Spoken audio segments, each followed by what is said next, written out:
Hey, what's up, everybody, and welcome to the Just Joking podcast. My name is King. Joe, the other half of the Just Joking podcast, is taking care of some personal matters today. So we decided that the show will continue today. I will go live, all right? And we are streaming across multiple platforms. You can find the Just Joking podcast both on Facebook and YouTube. Just search Just Joking Podcast. And we also take this and put it in the audio version and have it played across a pause. Hold on.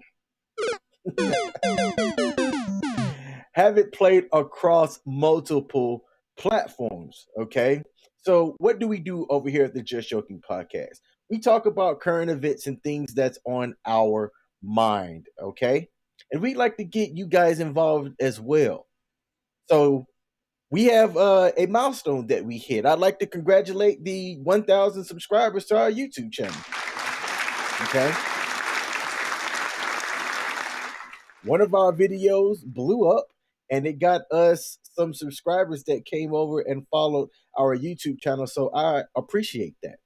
Okay. We go bi-weekly over here. It's every other Wednesday. Okay. Joe and I are two average people. We both have lives, you know what I'm saying? But we like to talk about things that's going on our mind today. And today I've got three different topics that we're going to go over, or three different stories that we found interesting. And I'd like to get you guys' opinion on what y'all think about these stories as well.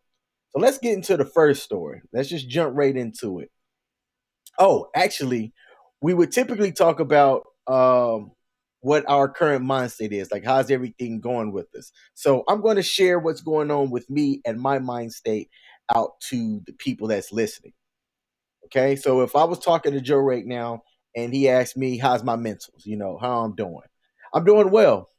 I have been on a really good positive streak, if you will. And I'm trying to avoid the hammer, right? Because in the back of my mind, sometimes I'm thinking, man, when everything's going really good, what's happening over here that's creeping up that I'm just not thinking about?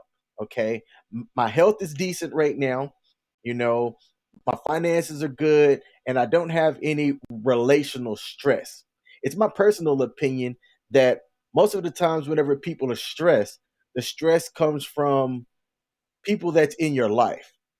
And it's my personal take that if people are not providing value in your life, whether they're blood related or not, just cut them, drop them. And that's what I've done. I've also lost some friendships as well of people that might have put me in this in that category, which is interesting because I think if you ask 10 people out there that personally know me, whether I was somebody that provided value or was a negative Nancy, right? And energy sucker. I'd say 9 out of 10 people would say that I'm somebody that provides value. I don't just drain people's energy, drain people's finances and things like that. And that 10%, that one out of the 10 is just a hater. But it's been a really good month for me, or first, I guess, quarter of the year. So I can't complain. I graduate this upcoming Saturday. Yep, I will walk across the stage at Mount St. Mary's receiving my master's in business administration. So that's a pretty big milestone for me. I've been in graduate school since like 2015. So it's about time that that's done. Okay? So that's my update on my mentals. I challenge everybody out there that's listening, okay? Take a poll of what's going on in your life and what's going on around you. If things aren't working right, why aren't they working right? What can you do to change the things that's negatively affecting you to turn it around? It's as simple as that, but there are steps that you're going to have to take. Worry about the things that you can directly control and manage. The things that you can't control and manage, it is what it is. I think that's what the serenity prayer is about. It's like, grant me wisdom to, I don't know, I've heard of the serenity prayer, and I know it's about, you know, rocking with the things that you can control and not really worrying about the things that you can't control. If y'all know how the serenity prayer goes, put it down in the comment section. All right, so let's get into the first story here. One of these stories is pretty personal, and I'm saving that one for last. Okay, so in this first story, you've got viral TikTok hand signal saved Tennessee's woman life. And here's what it means. So this story was published back in April of 2022, so last month, around about a month to date, actually. And it says the woman reportedly used the signal for help, which was created by the Canadian Women's Foundation at the start of the coronavirus pandemic. All right. So this is somebody thought to create some type of hand signal like sign language. Okay. Because you had people wearing masks. So if people couldn't see you doing something like this, here, zoom in on me, doing something like help, like mouthing the words help. All right. What was a way that you could sign it to somebody? And this person found out about this signal using TikTok. Okay. And I'd like to get into the story and then talk about the significance of it. So the story reads as following: a viral hand signal that indicates someone may be in distress led to the rescue of a woman in Tennessee. Earlier in that week, the identified woman used the hand signal at a convenience store to signal to another shopper that she was in danger. The shopper, who was a guy, saw the woman mouth the word help, and then saw her do the hand signal, which led him to tell the cashier in the store to call 911. All right, this signal for help was created by the Canadian Women's Foundation, which is a public organization focused on gender equality. And it started at the beginning of the coronavirus pandemic. The signal is used as a simple and discreet way for people to show that they need help, particularly in domestic abuse situations. And it says the prompt is made by facing your palm outward. All right, facing your palm outward, placing your thumb on the palm of your hand while bringing your fingers over the thumb to trap it. Okay, so like this, boom, palm's facing you, thumb is in the palm. I'm doing like this. That's the signal for help. All right, and after the woman flashed that hand gesture, he snapped photos of the pictures of the license plate of the pickup that the lady had been in. Police pursued the truck as it left the store until the driver crashed the vehicle. I guess he got nervous because cops were behind him because he had kidnapped somebody. And the man behind the wheel was identified as Jonathan Smith, 31. Oh, he's got the same last name as me. No relation. Kind of like Uncle Ruckus. Uncle Ruckus, no relation. Smith is a common last name. But the guy eventually got tasered and arrested. The lady wasn't injured, while the guy was charged with aggravated kidnapping and aggravated domestic assault. Two things that should be easy for the DA to, you know, get a charge on. Okay, so I'm a fan of social media. I'm a fan of social media for a lot of different reasons. I think it allows you to keep up with current events. All right. There's all these different trends and stuff that be happening. And as a father of a teenage person who my daughter is on social media, but she's not on social media like heavy. But I encourage her, to use social media. I encourage her to follow me and me follow her on all of her social media platforms. As I've talked about on the Just Joking podcast, my social media is public everywhere. I'm on Facebook, Instagram, Twitter, LinkedIn, YouTube. If it's a social media platform, I've got it. Okay. For me personally, I consider myself as a brand, and that's why I like it. But it also alerts me to different trends that's going on.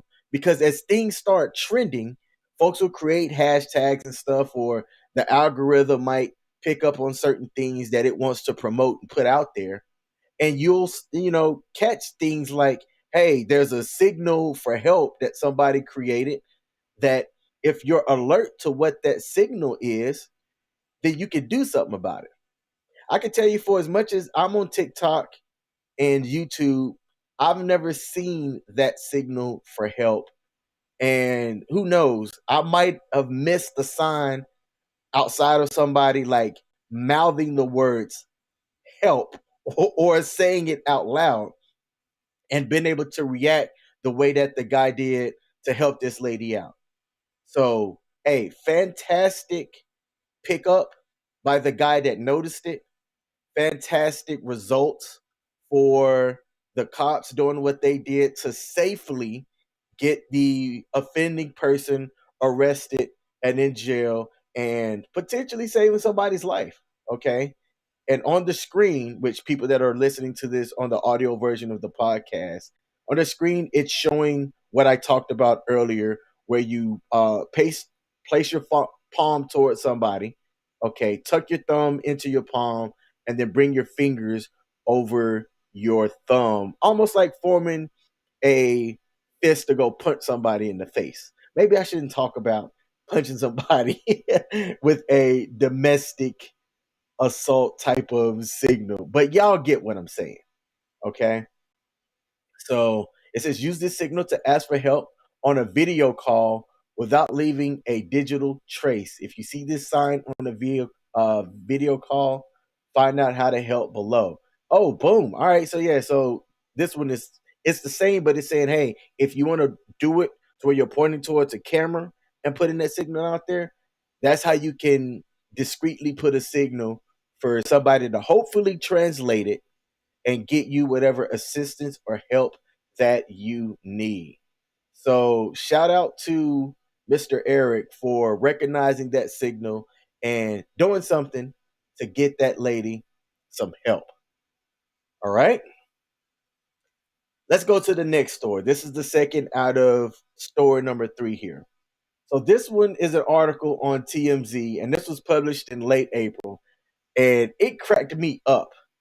All right. And it said the headline read sperm donor to 47 women says women don't want to date.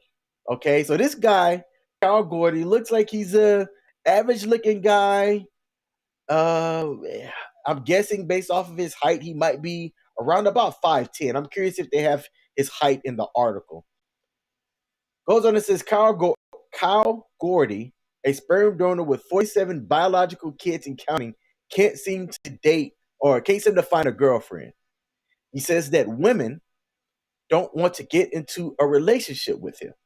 And I find that interesting because I wonder I wonder if this is kind of a signal, right? There's a lot of talk in certain circles about relationships, and I'm going to speak about heterosexual relationships, meaning that okay, it, for to have a family traditionally, I guess is the right word. You know, you have sperm, you have egg, you match sperm and egg, and you know that's how traditionally a family is created. All right, but there's all different scientific ways of getting that sperm and egg together to create a family, and there's a shift or a change in how, and I'm doing air quotes, families are being made because you could have independent women, okay, that don't necessarily want a husband or a mate, but want to have a child and, you know, have a family. And they're going to, you know, reputable sperm donor type places to get that. And this dude, almost 50 kids. I mean, hey, bravo to him for continuing to spread the population of the world. But the article continues on and says the 37-year-old fears his success as an independent sperm donor is to blame for his dating woes. Telling James Press, which I think or Jam Press, which I guess is the people that did the article, most women aren't interested in seeing him, and the few who give him a chance end up building before long. I wonder why. Does he have the personality of a wet nap? That's what makes me curious. What's his personality like? Okay. Since Kyle doesn't have an issue with suitors, the problem is women only want him for his sperm and not in a romantic way. He estimates 1,000 aspiring mothers have hit him up for semen, having been donating since he was 22. So about over 8 years now. And now does it for free over social media. You for free? There's a market for it, bruh. People are paying for your sperm, and you over here doing it for free? Dude, what are you thinking? I want to know what's the legal ramifications of that. Doing it for free. Does he have some type of legal paperwork set up so that they can't come back to him for child support, being that he's the father? Oh man, the article goes on to say that he's fathered 47 kids across the globe with another 10 on the way. All right. So he has an Instagram, sperm donor at Kyle Gordy 123. Let's see if I could bring that up. I think I have my Instagram linked and logged in here. So let's go over here and see if I can find this guy real quick while we're on live. All right. If you're listening to this on audio, you're not going to be able to see this, but I'm going to try to talk about what I see here. So I'm just looking up Kyle Gordy 123. Okay. He has a profile. It's a public profile and 5,000 followers. Sperm donor Kyle Gordy here. Email to contact me. Gooddonor101 at yahoo.com. He's got his TikTok link in here. He's got his Facebook profile in here. And a website, it looks like that's set up. BePregnantNow.com. What makes him desirable? That's what I want to know. Like I'm not asking in a hateful way. I'm curious what he has about his genetics that makes him like a desirable person. All right. Let's see, because I can't get is there an about me in here? Okay. So let's see. His website talks about different things. It talks about his diet, his lifestyle, okay, supplements or whatever that I guess he might take. About to be pregnant now by Kyle Gordy. And this guy's created a whole website. People are asking if he can email them. They're asking where he's located in the States. Whew. Hey, look, there's a market for everything. Okay. And this guy's apparently figured out that he can provide something that people are looking for. It's Instagram. Let me see how updated it is. Okay. He's got a picture on here. This was at April 29th. It was somebody that just turned 4 years old. Let's see. 2 pictures after that was April 17th. It was pictures, I guess, of people that are showing that they're pregnant. So, hey, look, Kyle's got something figured out. I don't know if I would do it for free. I would definitely say, especially if you have something that other people want, I would definitely be selling my services. All right. But hey, Kyle Gordy, congrats to him. He looks like a guy that's roughly about 6 feet tall. He looks like he keeps up with himself and everything like that. All right. And the article, I'm just going to finish the article here. He says that tons of women hit him up on Instagram, but just to seek his swimmers. And that he says it's making it difficult for him to find a real connection. And he seems resigned to the fact that his dating life will never go back to the way it was before he started donating. Okay. He's currently on a sperm donation tour around the world, recently visiting Germany and Scotland. So there's hope that he can find a special lady somewhere.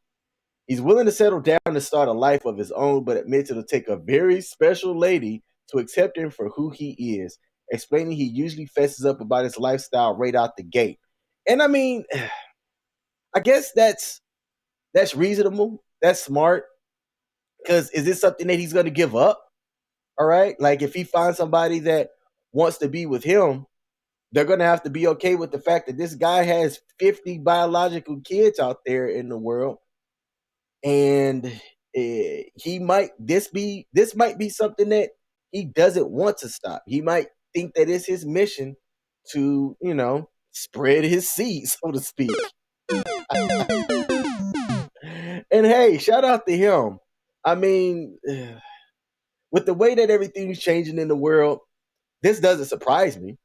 There's people out there that this could definitely help them for sure. Either for some reason they can't have a family with the person that they're with, but they want to have a kid, or they don't want to be with somebody, but they're financially stable and able to uh, get his sperm and get pregnant and raise a kid in this world. And more power to them. Okay. But to finish the article, it says Kyle says his secret to not firing blanks is an organic diet, including 18 different supplements and herbs a day, plus staying away from alcohol, caffeine, cigarettes, and drugs. And hey, look, bravo to him. Bravo to him, and good luck. All right. Final story for today, and this is kind of the main story that I wanted to bring up. There was an incident that occurred back in April that's kind of making traction right now. And it involved an HBCU, what's the word? Lacrosse team that went down to Georgia from Delaware. So it's Delaware State. Traveled down to Georgia and participated in a tournament. Okay. And I'm made aware of this story because my cousin's on the team. Okay. My cousin is on this lacrosse team. And oh, by the way, I said it was an HBCU. My cousin's white. All right. It's my cousin's kid. A freshman at Delaware State who participates and plays, and they're down in Georgia and was on a travel bus, like those big Greyhound type buses. And the bus gets pulled over. Okay. And when a bus gets pulled over, it got pulled over for a traffic violation. That traffic violation led to a search. And at one point, and this part was recorded, one of the troopers gets on and explains what's about to happen. But it was the way that he explained it that I had a problem with. And I want to play the video and y'all tell me what y'all think about the way that this person started to describe what was about to happen. Why I'm coming on the bus right now is to tell y'all that we're gonna check y'all's luggage. Okay? If there is anything in y'all's luggage, we're probably gonna find it. Okay? I'm not looking for a little bit of marijuana, but I'm pretty sure you guys as chaperones are probably gonna be disappointed in you if we find it. You guys are on a lacrosse team, correct? So if there is something in there that is questionable, please tell me now. Because if we find it, guess what? We're not going to be able to help. Okay? You go over to the state of Georgia, marijuana is still illegal in the state of Georgia. Okay? Anything that you can put marijuana in, maybe a device where you smoke it, maybe something that you would weigh it, like a set of scales, anything. Okay? If there's nothing, then I'm thankful to make my job a lot easier. We're going to get this done. We'll have you guys on the way. Okay? You guys have any more questions for me? Have I explained it pretty good? Yes. Okay. Give us a few minutes and we'll be on. You guys be on your way. Okay?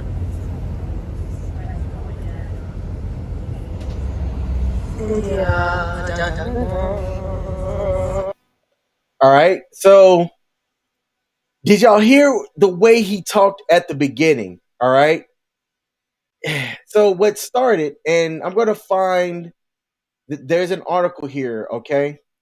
So, the entire incident lasted over an hour. All right.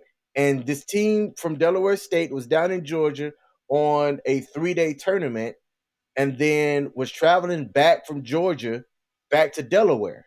All right. So the article reads here, instead of a routine ticket, the stop resulted in the presence of at least 4 officers, a canine dog sniffing through the team's personal belongings, lacrosse equipment, and graduation gifts, and the insinuation that the party might be traveling with drugs. And that's the part that I had a problem with. It was him saying that, if there's marijuana that's, on the premises, speak up now, because if we find it, which we will find it, we're not going to be able to help you. And then had went on to say that, I know y'all are from Delaware, and that's me kind of adding a little bit to it. But in Georgia, marijuana is still illegal, blah, blah, blah. And it was a bus full of young black girls. And I think the coach is a black lady as well. And the coach in this article here, had said this right here. As a coach, I treat these players like my children, and I want to protect them, said Delaware State coach Pamela Jenkins. But in that moment, I felt angry and helpless because I didn't want anyone to say anything that could ignite this. And you never know what this is. And she's got a point. I mean, look, if this was the Duke basketball team, all right, if this was, if the dynamics were a little bit different, I don't think that speech that he gave, that the words come out the same way. All right. There was another article that the Georgia State Police talked about, how they conduct things, and that they periodically do, drug and welfare checks. But this wasn't under the guise of a drug and welfare check. In the article, it talked about the reason why the bus initially got pulled over, is that the driver was driving in the left lane, and I guess was staying in the left lane. All right. And but instead of it just being that, where they, pull over the, driver, give the driver a ticket, and it goes on about, it then escalates where additional cops are called based on what? So I'll fast forward and tell you that they didn't find anything because these girls had nothing. All right. They had nothing. Okay. Let's see. There was something else here that I wanted to point out. But let's scroll down a bit. All right. So the officers, a response when asked, and somebody said, how do we go from being pulled over for being in the left lane to having our bus and luggage searched for narcotics? The officer's response was, well, first, we don't target anybody, and this is how we find missing children and drug smugglers. Okay? But legally, what legal justification gives you the ability to escalate that? And I'm curious, it's hindsight being 2020. Like, how does this go if they say no? You don't have a reason to do this. No, we're not allowing you to go through anything. All right. This is why, in my opinion, filming things yourself is important. Because in this article, it even talks about how so this happened back in April, but it's just now kind of gaining traction and steam because the Delaware State players and coach themselves, they're telling their side of the story. But the Georgia State Patrol or police, are just now kind of getting a statement for it because it's just now getting to their level of attention with, what happened and kind of how the story's going. The school has decided to do some things because when you listen to that video, okay, it gives an impression that isn't a good one for the police. It's just not. Okay. And let me be clear, because we've talked about this on the Just Joking podcast in the past. There are thousands upon thousands of police interactions that go the way that they should. All right. And things are done in a respectful manner and are done in a legal freaking way. On one hand, now that I'm done with my MBA, I want to take the LSAT and go to law school so bad to stop this type of BS from attempt. Let me say this: attempt to stop this kind of bullshit from happening. All right. On the other hand, it's gonna take more than just little old me, and I understand that. All right. I think for the small police interactions that I've had, can I say all of them have been positive or good? Yeah, yeah. I, all of the police interactions that I've been a part of have been positive. I have zero negative things to say that I can highlight or talk about, in my opinion.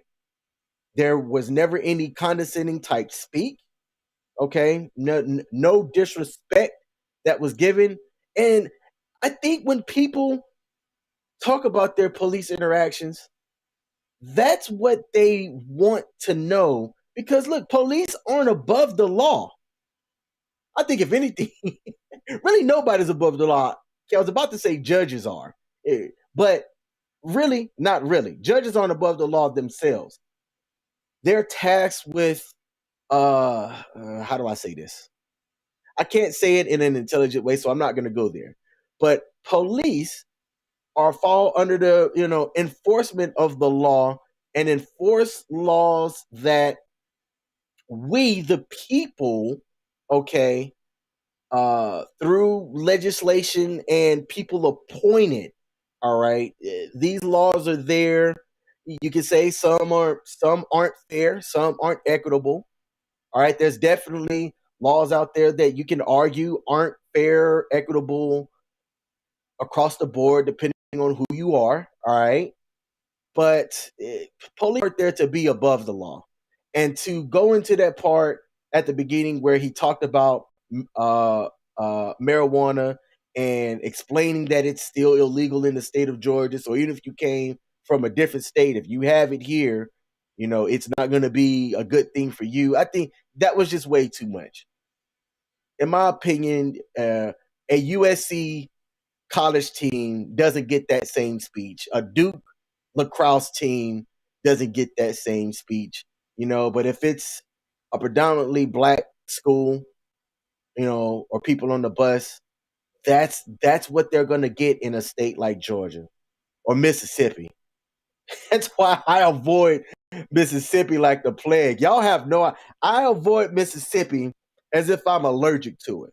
Okay, it's just it's one of those states that the history and how everything kind of responds down there. You if I have a reason to avoid it, I'm just going to avoid it altogether. Georgia is Georgia in certain areas is just like that as well. And I mean, yeah, I lived in Georgia. I lived in Georgia. I was stationed in Georgia when I was active duty Air Force from 2003 to 2006. And my experience for the most part has been positive. And it's like that, I think, everywhere. There's going to be bad apples in every place that you go to. Okay. I just think that personally, as a person of color, you have to have that extra vigilance. But I mean, look, y'all tell me, am I wrong in my thoughts?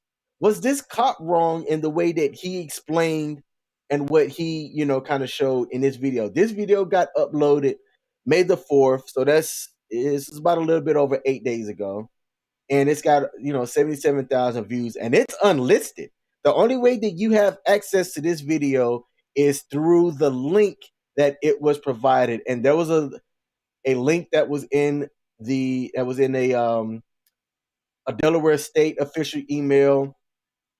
This is anscape.com, which I don't know what this website is as far as like its reach, but it's starting to gain traction in the story because of everything that was involved, right? Okay, so there's a picture up on the screen here for those of y'all that are listening on audio. You can see it's a good little sprinkle of different ethnicities on this girls' lacrosse team. All right. And somebody else said something here that I had talked about. And there's a quote. Say that this was Duke and they came on and saw Coach K. Do you think that they would have been checking our bags with dogs? We're a bus full of girls of color and a black driver. I'm not surprised it went down this way. Frustrated, yes, but not surprised. I think that was a quote from the coach. It was a quote from somebody. I don't think that was necessarily the coach because they said Lambert, and I don't remember if the coach's last name was Lambert. All right. No, so the coach's last name was Jenkins. So I mean, this is this is what I'm talking about when I'm curious if other people would agree with me because I try to sit back, take emotions out of it, and look at it logically. And logically, in my opinion, this cop crossed the line. They wouldn't have had given that same speech to a team that was made up different. And in my opinion, it was extremely disrespectful. And I hope that not only an apology is issued. This is what I would want. I would want every single trooper who was involved on the Georgia's, state patrol's dime to fly out or drive up, whatever, to Delaware State and publicly apologize in person to every single person who was involved in that incident. That's at a minimum. At a minimum, that should happen. And every single officer or person that was responsible should look that entire team, coach, driver, everybody in the face and say, "I'm sorry. That was extremely unprofessional. Extremely unprofessional, man." And look, let me say this and let me zoom in on me. Police have a difficult job. Okay. They're one of the people or professions that they put their lives on the line every single day. Because look, there's bad actors in the public sector as well.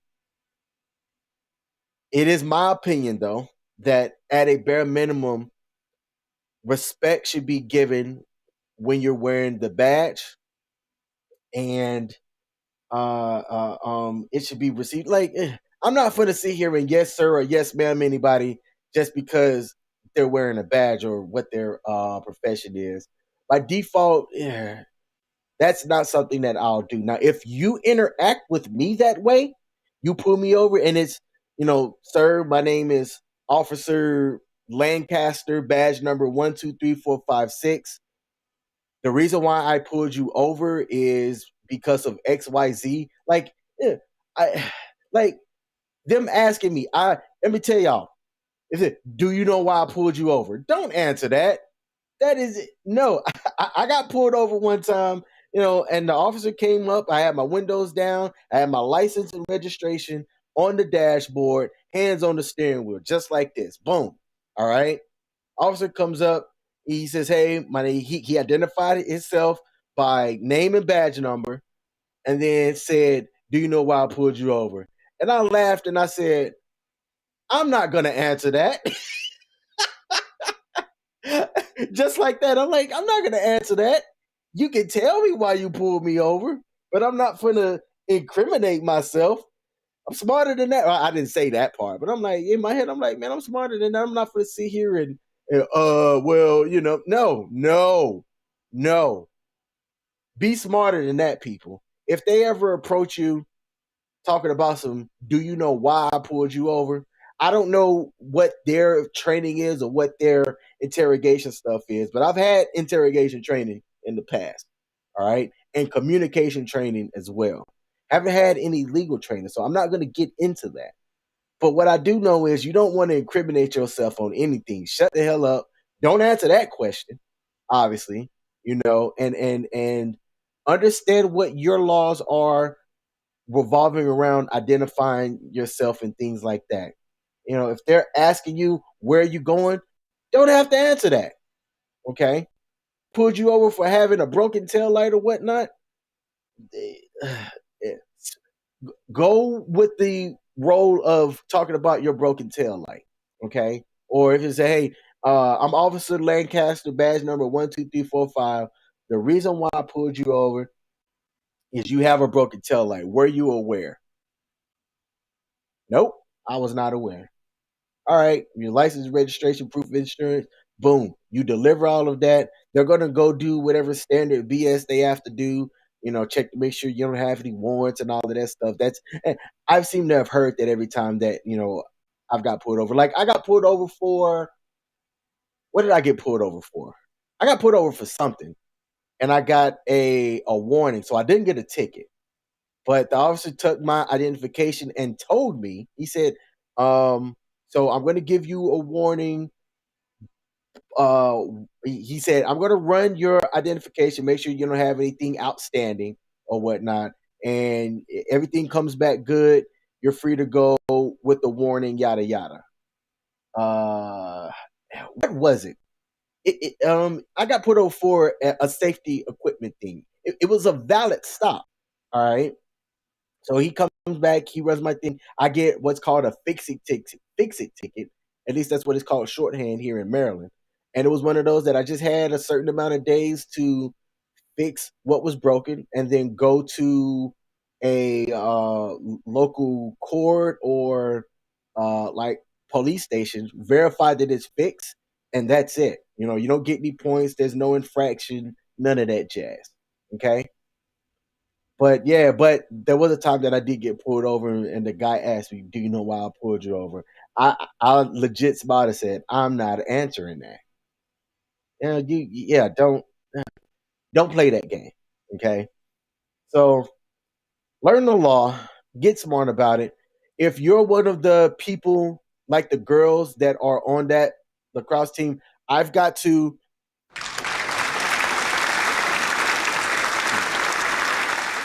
give y'all a thumbs up. Allow the coach or whoever is in charge, they're the spokesperson. All right. They're ultimately responsible for your safety and things like that. So don't go off at the mouth. Don't, you know, don't address anything. And really, if anything, if the cops were to try to say something to you, don't be let the coach talk. And for the adults out there, if you're one of the ones, hey, look, that's your opportunity to show your leadership. Okay, address the team.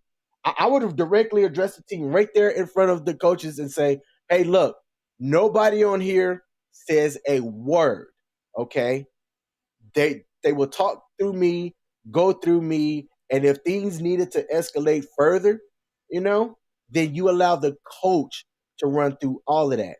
And good for that person for filming themselves, because without that film, I don't think that the incident gets raised to the level that it got raised to.